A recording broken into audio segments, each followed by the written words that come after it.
Merci de choisir Nile TV International. Mesdames et messieurs, bonjour et bienvenue à cette nouvelle émission de Midi au Caire, un programme qui vous présente tout ce qui s'est passé sur la scène égyptienne ces dernières 24 heures.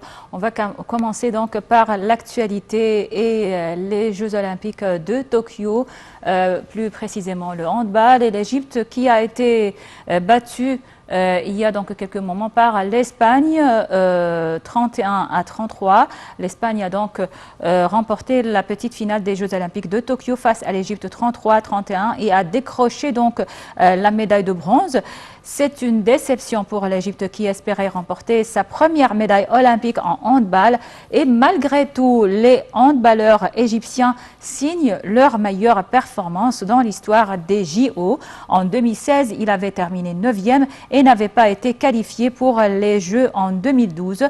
C'est également le meilleur résultat de la sélection sur la scène mondiale depuis 20 ans. En 2001, l'Égypte s'était déjà inclinée contre la France en demi-finale du mondial. Depuis, elle n'avait plus atteint le dernier carré. Sachez que le Premier ministre Moustapha Madbouli avait félicité les joueurs de handball hier pour leur performance exceptionnelle jusqu'à présent aux Jeux Olympiques de Tokyo et s'est entretenu par téléphone avec le ministre de la Jeunesse et des Sports Achraf Sobhi présent au JO lors de sa rencontre avec un certain nombre de joueurs de handball à leur résidence à Tokyo au Japon pour les soutenir avant le match contre l'Espagne qui s'est déroulé ce matin.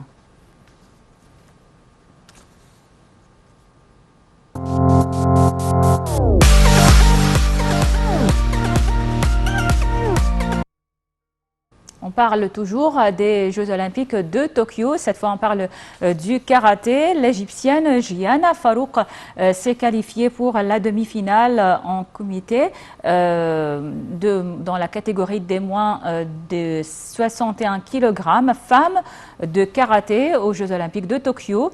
Gianna a battu la Marocaine Ebtessem Sadini 5-0 et vient en tête du groupe avec 6 points, ce qui lui permettra d'obtenir au moins une médaille de bronze.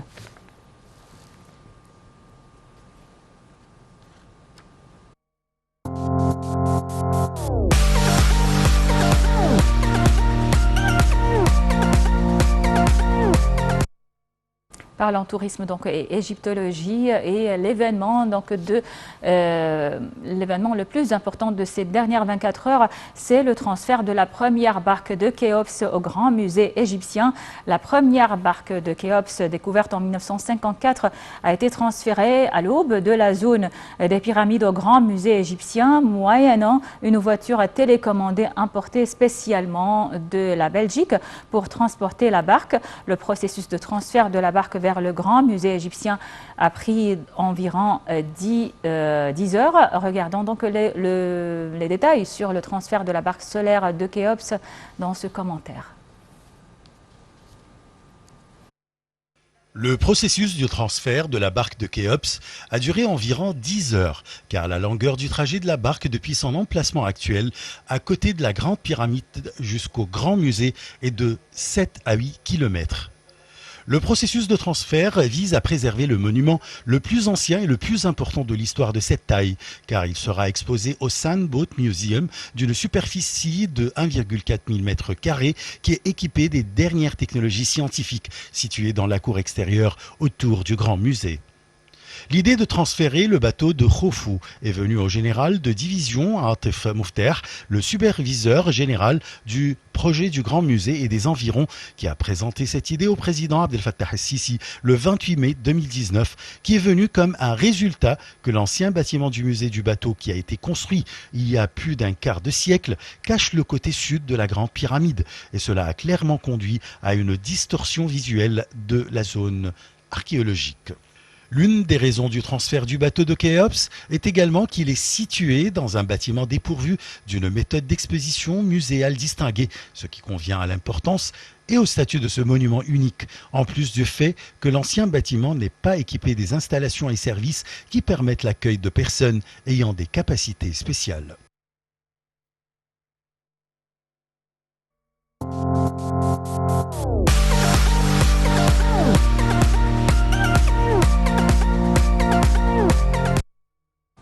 le ministère du Tourisme et des Antiquités a annoncé que le ministère des Finances va émettre une pièce de 100 livres égyptiennes en argent portant le logo de la parade royale, transportant 22 momies royales du musée égyptien de Tahrir au musée national de la civilisation de Fustat, en arabe et en anglais, en vue de documenter cet événement exceptionnel. Donc, cet événement qui s'est déroulé en avril dernier. Dans un communiqué, le ministère du Tourisme et des Antiquités a signalé que les pièces de 50 piastres et d'une livre égyptienne seront émises portant le même logo que celui des pièces d'argent de 100 livres égyptiennes, conformément au décret du Premier ministre numéro 20 de l'année 2021.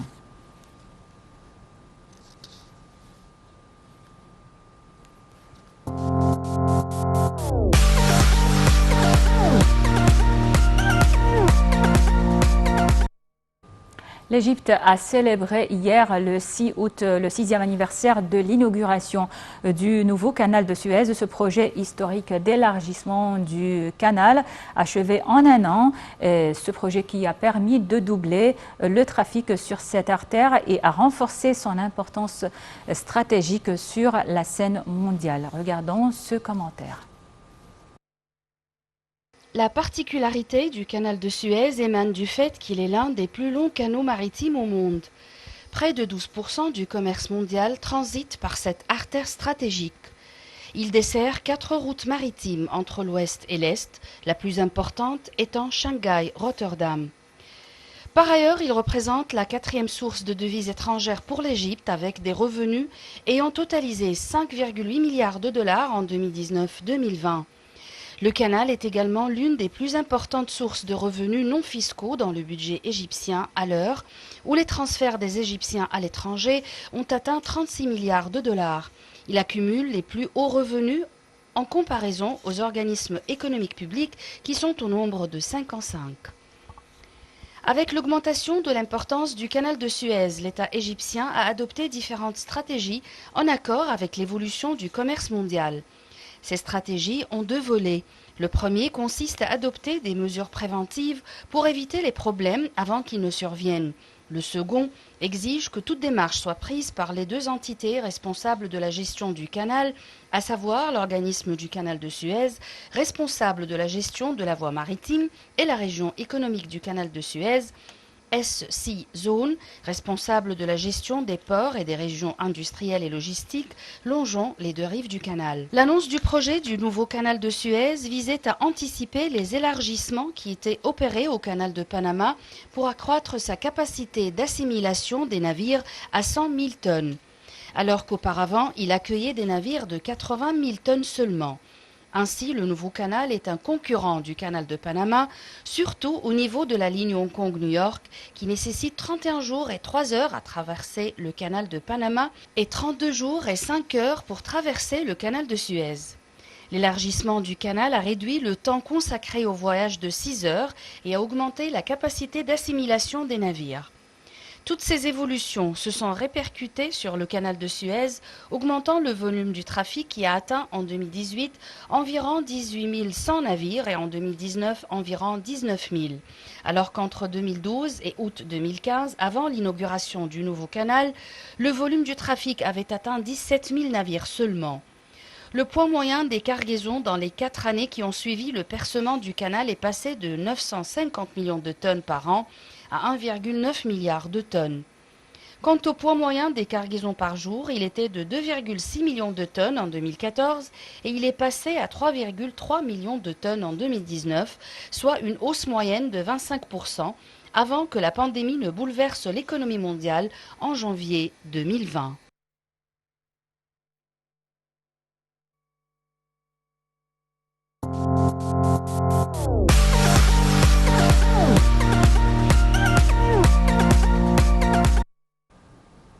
Le ministère égyptien de la Santé a annoncé avoir recensé hier 57 nouvelles infections au coronavirus ainsi que 5 décès. Le ministère a également indiqué que 321 personnes rétablies avaient quitté les hôpitaux de confinement après avoir reçu les soins nécessaires. Le nombre total de guérisons s'élève ainsi à 232 601 cas.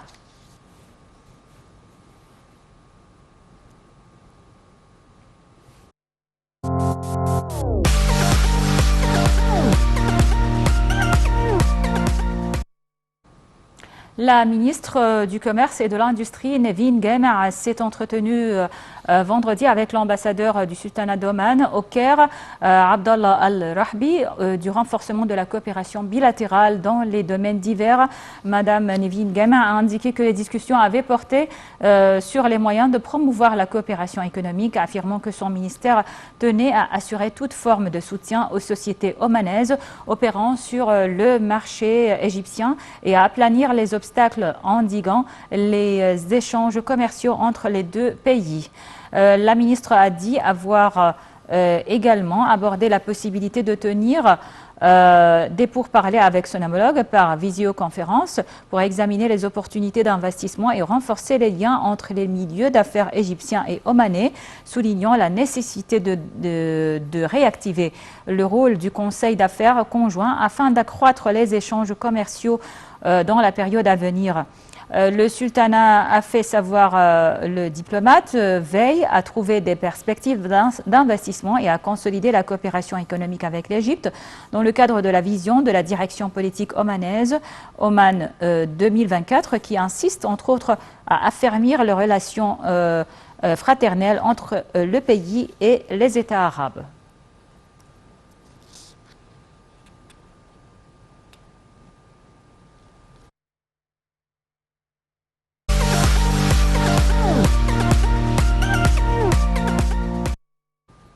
Et on termine par cette nouvelle économique. Le ministre du Pétrole et des Ressources minérales, Tariq Al-Molla, a examiné jeudi avec le PDG du géant pétrolier Chevron pour la prospection et la production en Afrique, au Moyen-Orient et en Amérique latine, le plan d'action de la compagnie lors de la prochaine période, notamment dans nombre de zones des mers Rouges et Méditerranée. Le pétrolier Chevron est l'une des grandes sociétés mondiales dans le domaine de l'industrie du pétrole, du gaz et de l'énergie, a dit le ministre, expliquant que l'injection par Chevron de nouveaux investissements en Égypte s'inscrit dans le cadre du grand développement du climat d'investissement après le succès des programmes de réformes et des politiques mises en œuvre par l'État dans tous les domaines. Il a ajouté que le succès de l'initiative de l'Égypte pour l'établissement du Forum du gaz de la Méditerranée orientale est le début de réactivation de la première coopération régionale pour l'exploitation des ressources de gaz en Méditerranée, encourager Chevron et les sociétés mondiales à investir dans cette région.